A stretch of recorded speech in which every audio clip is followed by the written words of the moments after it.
63-ാമത്തെ പേജിലെ രണ്ടാമത്തെ ക്വസ്റ്റ്യനാണ് ഇന്ന് നമ്മൾ ചെയ്യുന്നത്. First term 5, 10th term 23. ഇപ്പോൾ നമ്മൾ നേരത്തെ ചെയ്ത ആദ്യത്തെ ക്വസ്റ്റ്യനിൽ നമ്മൾ ചെയ്തതിൽ നിന്ന് ഡിഫറൻ്റ് ആണ്. കാരണം അതിനകത്ത് സീക്വൻസുകളായിരുന്നു അല്ലേ, ഇതിനകത്ത് ടേമുകളാണ് തന്നിരിക്കുന്നത്. അപ്പോൾ ഇവിടെ നമുക്ക് ആദ്യം കോമൺ ഡിഫറൻസ് കണ്ടുപിടിക്കാം. എങ്ങനെയാണ് നമ്മൾ കോമൺ ഡിഫറൻസ് കണ്ടുപിടിക്കുന്നത്? ഒരു ഇക്വേഷൻ ഉണ്ട്, നമ്മൾ ഫസ്റ്റ് ചാപ്റ്ററിൽ പറഞ്ഞിട്ടുണ്ടായിരുന്നു. എന്താണ്? Term difference divided by position difference, TD by PD. Term difference divided by position difference. ഇവിടെ ടേം ഡിഫറൻസ് എടുക്കുകയാണെന്നുണ്ടെങ്കിൽ എങ്ങനെയാണ് എടുക്കേണ്ടത്? 23-ൽ നിന്ന് 5 കുറയ്ക്കണം. അതാണ് term difference. 23 minus 5. Position difference എന്ന് പറഞ്ഞാലോ 10 മൈനസ് 1. എടുക്കുമ്പോൾ എപ്പോഴും ശ്രദ്ധിക്കുക, 5-ൽ നിന്ന് 23 എടുക്കരുത്. 23-ൽ നിന്ന് 5ഉം 10-ൽ നിന്ന് 1ഉം എടുക്കാവൂ. 23-ൽ നിന്ന് 5 കുറയ്ക്കുമ്പോൾ 18, 10-ൽ നിന്ന് 1 കുറയ്ക്കുമ്പോൾ 9. അപ്പോൾ 9-ൽ എത്ര പ്രാവശ്യമാണ്? 18, 2, 2 പ്രാവശ്യം. അപ്പോൾ കോമൺ ഡിഫറൻസ് 2 എന്ന് കിട്ടി. ക്ലിയർ അല്ലേ? ഇനി നമുക്ക് ആൾജിബ്രിക് ഫോം കണ്ടുപിടിക്കാമല്ലോ. ഫസ്റ്റ് ടേം ഉണ്ടല്ലോ, അപ്പോൾ എങ്ങനെ എഴുതും? xn is equal to dn plus f minus d. d എന്ന് പറഞ്ഞാൽ 2n ആണ്, പ്ലസ് ഫസ്റ്റ് ടേം എന്ന് പറയുന്നത് 5 ആണ്, 5 മൈനസ് 2, 2n പ്ലസ് 3. ഇതാണ് നമുക്ക് കിട്ടിയ ആൾജിബ്രിക് എക്സ്പ്രഷൻ. കണ്ടോ, ടേമുകളിൽ പൊസിഷനിലും തന്നു കഴിഞ്ഞാൽ ഇതേ രീതിയിൽ നമുക്ക് കണ്ടുപിടിക്കാം. രണ്ടാമത്തെ സെറ്റ് നിങ്ങൾക്കുള്ള ഹോംവർക്കാണ്. ഫസ്റ്റ് ടേം 5ഉം 7th ടേം 23 ഒന്ന് സ്വന്തമായിട്ട് ചെയ്ത് നോക്ക്. നമുക്ക് മൂന്നാമത്തെ ക്വസ്റ്റ്യൻ ചെയ്യാം. 5th ടേം 10ഉം 10th ടേം 5ഉം എങ്ങനെ എടുക്കാം നമുക്ക്?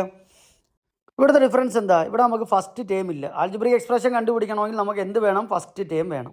അപ്പോൾ നമ്മളിവിടെ ഫസ്റ്റ് ടേം കണ്ടുപിടിക്കാനായിട്ട് പോവുകയാണ്. അപ്പോൾ ഇവിടെ എ കണ്ടുപിടിക്കാൻ നമ്മൾ മുമ്പ് പഠിച്ചിട്ടുണ്ട്. എ കണ്ടുപിടിക്കാൻ, എ എന്ന് പറഞ്ഞാൽ എന്താണ്? 5th ടേമിൽ നിന്ന് വേണം നമുക്ക് ഏതിലോട്ട് പോകാൻ? ഫസ്റ്റ് ടേം കണ്ടുപിടിക്കാൻ പറ്റത്തുള്ളൂ. ഡിഫറൻസ് നിങ്ങൾക്ക് മനസ്സിലായല്ലോ രണ്ട് ക്വസ്റ്റ്യൻ്റെയും. അപ്പോൾ നമ്മൾ നേരത്തെ പഠിച്ചിട്ടുണ്ട്, x1, x2, x3, x4 എന്നൊക്കെ പറഞ്ഞ് പഠിച്ചിട്ടില്ലേ? അതിൽ അഞ്ചാമത്തെ ടേം നമുക്കുണ്ട്. അഞ്ചാമത്തെ ടേമിനെ നമ്മളിവിടെ x5 എന്ന് എടുക്കുന്നു. അതിൽ നിന്ന് ഫസ്റ്റ് ടേമിലേക്ക് പോകാൻ എത്ര ഡിഫറൻസ് വേണം? 4 ഡിഫറൻസ് ആണ് വേണ്ടത്. അപ്പോൾ നമ്മൾ എങ്ങനെ എടുക്കുന്നു? -4d. പറഞ്ഞ കാര്യം ക്ലിയർ ആയോ? അപ്പോൾ അഞ്ചാമത്തെ ടേമിൽ നിന്ന് ഒന്നാമത്തെ ടേമിലേക്ക് പോകാൻ 4d എന്ന് എടുക്കണം. അപ്പോൾ എ നമുക്കിപ്പോൾ ഇവിടെ x1 എന്ന് എഴുതിയാലും കുഴപ്പമില്ല. x1 എന്ന് നമുക്ക് എഴുതാം. x1 എന്ന് പറഞ്ഞാൽ എന്ത് തന്നെയാണ്? എ തന്നെയാണ്. നമ്മൾ നേരത്തെ പഠിച്ചിട്ടുണ്ട്. x1, x2, x3, x4 ഉണ്ടോ, ഇങ്ങനെ അങ്ങോട്ട് പോകും. x5 ഇങ്ങനെ അങ്ങോട്ട് പോകും. ഇവിടെ x1നെ നമുക്ക് എ എന്നും x2നെ എങ്ങനെ എഴുതാം? എങ്ങനെയാണ് നമ്മൾ എഴുതുന്നത്? നമ്മൾ പഠിച്ചിട്ടുണ്ടല്ലോ, a പ്ലസ് ഡി അല്ലേ? ഫസ്റ്റ് ടേമും ഒരു ഡിഫറൻസും കൂടി വരുന്നതാണ് ആരെന്ന് പറയുന്നത്? x2 എന്ന് പറയുന്നത്. x3 എന്ന് പറയുന്നതോ a പ്ലസ് 2d ഉണ്ടോ? ഫസ്റ്റ് ടേമിൽ നിന്ന് 2 ഡിഫറൻസ് വരുന്നതാണ് ആരെന്ന് പറയുന്നത്? x3 എന്ന് പറയുന്നത് ഉണ്ടോ? ഡിയും 2 ഡിഫറൻസ് വരും. ക്ലിയർ ആയി പറഞ്ഞ കാര്യം ആണ്. x4 ആണെങ്കിൽ എന്തായിരിക്കും? a plus 3d. x5 ആണെങ്കിലോ a പ്ലസ് 4d. ഇങ്ങനെ അങ്ങോട്ടത് പൊയ്ക്കൊണ്ടിരിക്കും. ഓരോന്നും അങ്ങനെ അങ്ങോട്ട് ചെയ്തുകൊണ്ടിരുന്നാൽ നമുക്ക് ഓരോന്നും കിട്ടും.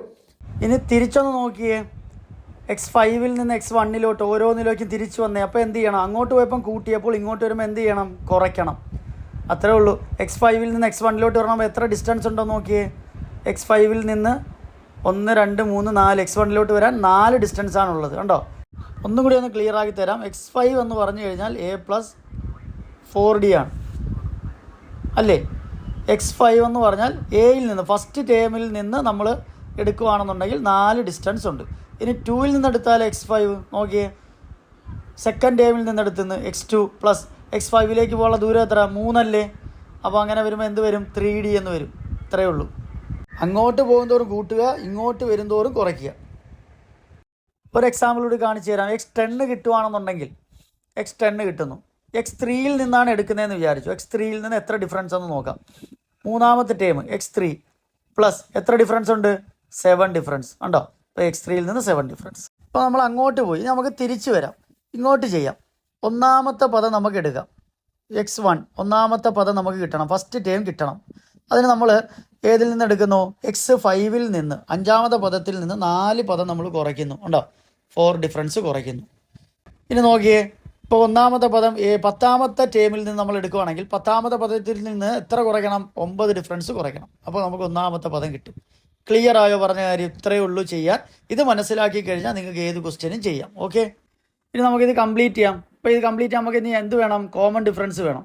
കോമൺ ഡിഫറൻസ് എങ്ങനെ നമ്മൾ നേരത്തെ പഠിച്ചല്ലോ, term difference divided by position difference. Term difference എത്ര? 5-ൽ നിന്ന് 10 കുറയ്ക്കണം, 10-ൽ നിന്ന് 5 കുറയ്ക്കണം.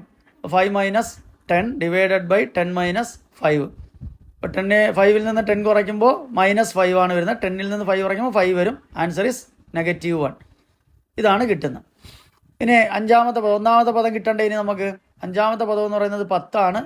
4 ഇൻറ്റു കോമൺ ഡിഫറൻസ് 1 -1 ശ്രദ്ധിക്കണം കൊടുക്കുന്നത്. 10-ൽ നിന്ന് 10 മൈനസ് 4 ഇൻറ്റു -1 എന്ത് വരും? -4. അപ്പോൾ 10 മൈനസും പ്ലസ് ആവും, +4 = 14 എന്ന് കിട്ടും ആൻസർ. കേട്ടോ, അത് ശ്രദ്ധിക്കണം കേട്ടോ. സിമ്പിളൊക്കെ കൊടുത്ത് ചെയ്യുമ്പോൾ ശ്രദ്ധിക്കണം. 14 ആണ് കിട്ടുന്നത്. അപ്പം ഒന്നാമത്തെ പദം നമുക്ക് കിട്ടി, കോമൺ ഡിഫറൻസും കിട്ടി. ഇനി നമുക്ക് algebraic form കണ്ടുപിടിക്കാമല്ലോ. xn = dn + f - d.